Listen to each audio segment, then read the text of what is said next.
Hello friends, কেমন আছো তোমরা? আশা করব অনেক ভালো আছো। আমরাও কিন্তু অনেক ভালো আছি। আজ রিম্পা চন্দনার রান্নাঘরে কিন্তু আবারও চলে এসেছি তোমাদের সঙ্গে। নতুন একটি দিন, নতুন একটি রেসিপি নিয়ে কিন্তু আবারও হাজির হয়েছি। তো বন্ধুরা, আজকে কিন্তু নিয়ে এসেছি দারুণ একটি রেসিপি, চট জলদি যে কেউ বানাতে পারবে এই চিংড়ি পোলাও। তাহলে চলো বন্ধুরা, আজকে এই রেসিপিটা তোমাদের সঙ্গে শেয়ার করছি। তোমরা কিন্তু ভিডিওটা একদম স্কিপ করো না, পুরোটা দেখার জন্য অনুরোধ রইল। আর যারা এখনও চ্যানেলটাকে সাবস্ক্রাইব করনি তারা কিন্তু চ্যানেলটাকে সাবস্ক্রাইব করে কিন্তু অবশ্যই কিন্তু পাশে থেকো। তাহলে চলো আমরা কিভাবে বাড়িতে চটজলদি চিংড়ি পোলাও বানিয়ে নিয়েছি, তাহলে ভিডিওটা শুরু করা যাক। আর কিন্তু বেশি কথা বললাম না। চিংড়ি পোলাও বানানোর জন্য আমি এখানে কেটে নিয়েছি আদা, রসুন, পেঁয়াজ, টমেটো আর কাঁচা লঙ্কা কিন্তু আমি এখানে কেটে নিয়েছি। এবার আমি এখানে নেব ইন্ডিয়ান গেট। আমি এখানে চাল নিয়েছি 1 কিলো মতন। তো আমি এখানে 1 কিলো চাল কিন্তু 1 ঘন্টা আগে কিন্তু আমি ভিজিয়ে রাখবো। এই যে চালটা এবার আমি 1 ঘন্টার জন্য কিন্তু ভিজিয়ে রেখে দেবো। অন্যদিকে কিন্তু আমি এখানে 500 চিংড়ি মাছ নিয়েছি। চিংড়ি মাছটাকে ভালো করে বেছে পরিষ্কার করে ধুয়ে আমি এর মধ্যে গোলমরিচ গুঁড়ো, পাতিলেবুর রস আর লবণ আর হলুদ দিয়ে কিন্তু আমি খুব ভালো করে কিন্তু মাখিয়ে নেব। তো খুব ভালো করে কিন্তু আমি চিংড়ি মাছটাকে হাত দিয়ে মেখে নেব। এবার আমি একটা কড়াইতে কিন্তু 2 চামচ মতন সাদা তেল দেব। তেলটাকে ভালো করে গরম করে আমি চিংড়ি মাছগুলিকে কিন্তু ভেজে নেব। তো হালকা করে আমি চিংড়ি মাছগুলিকে কিন্তু ভেজে কিন্তু তুলে নেব।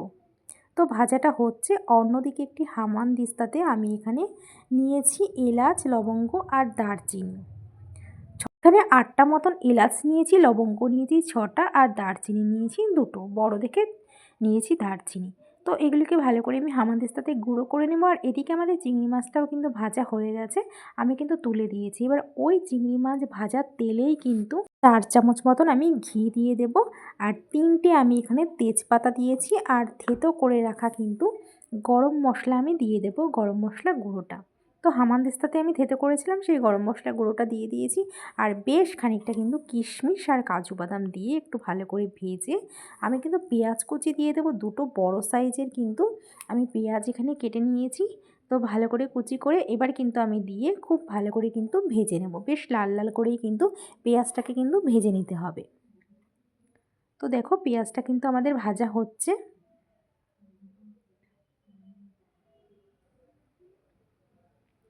এবার আমি দিয়ে দেবো এর মধ্যে টমেটো বাটা।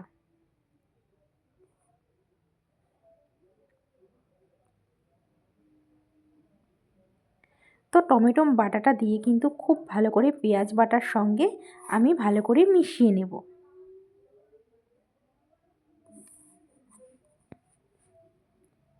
তো খুব ভালো করে কিন্তু আমি এখানে একটু মিশিয়ে ভেজে নেব। এবার আমি এর মধ্যে দেব আদা, রসুন আর কাঁচা লঙ্কা বাটা 3 চামচ। এবার ভালো করে আবারও কিন্তু আমি কষিয়ে নেব। খুব ভালো করে কিন্তু কষিয়ে নিতে হবে।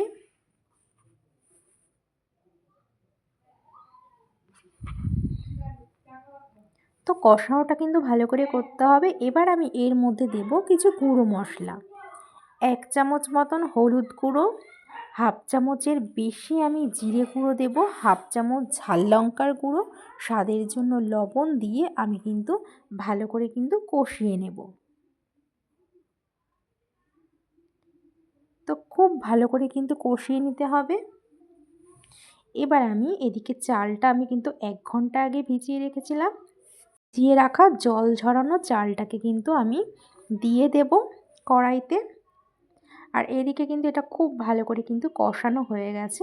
এবার কিন্তু আমি এর মধ্যে কিন্তু চালটাকে কিন্তু এক এক করে দিয়ে দেব। তো খুব ভালো করে কিন্তু আমি চালটাকে কড়াইতে দিয়ে দিচ্ছি।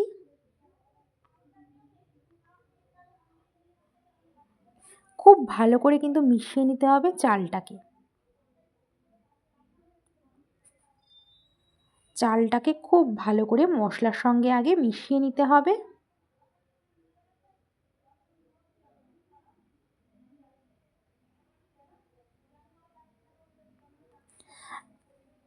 তো দেখো খুব ভালো করে মিশিয়ে নিয়েছি। আর যতটা আমি এখানে চাল দিয়েছি তার ডবল কিন্তু জল দিতে হবে। জল দিয়ে ভালো করে কিন্তু আমি এখানে মিশিয়ে নেব। তো খুব ভালো করে এখানে মিশিয়ে নিতে হবে।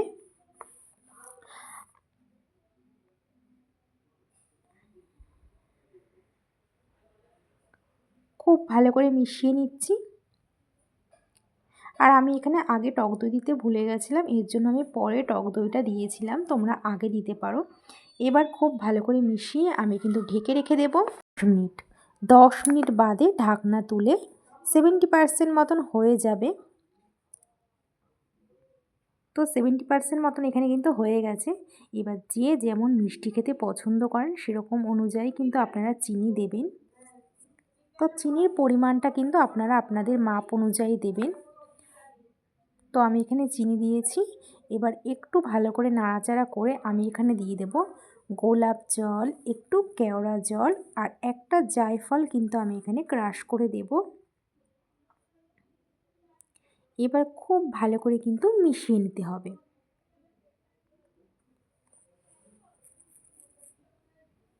এবার খুব ভালো করে কিন্তু আমি এখানে মিশিয়ে নেব।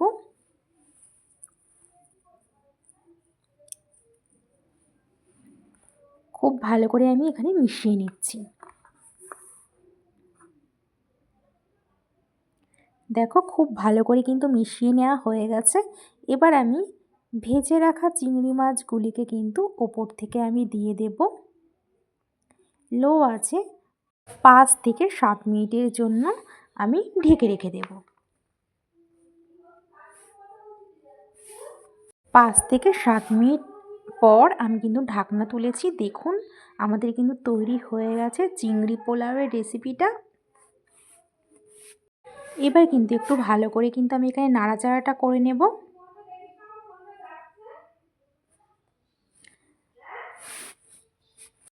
এবার কিন্তু আমি গ্যাসটাকে অফ করে উপর থেকে একটু কাঁচা লঙ্কা ছড়িয়ে দেব। তো তৈরি হয়ে গেছে কিন্তু আমাদের কিন্তু চিংড়ি পোলাও। একটু ঠান্ডা করেই কিন্তু আমি এখানে বেড়ে নেব। তো তৈরি হয়ে গেছে আজকে আমাদের ঝুরঝুরে চিংড়ি পোলাও।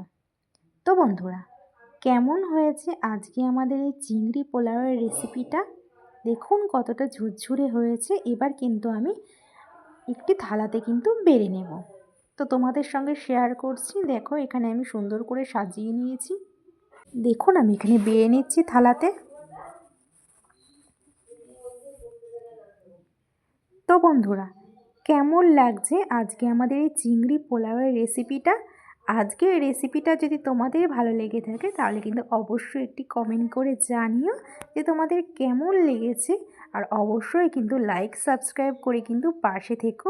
তো আজ এই পর্যন্তই, আবার দেখা হবে নেক্সট ভিডিওতে। ততক্ষণ তোমরা সুস্থ থেকো, ভালো থেকো।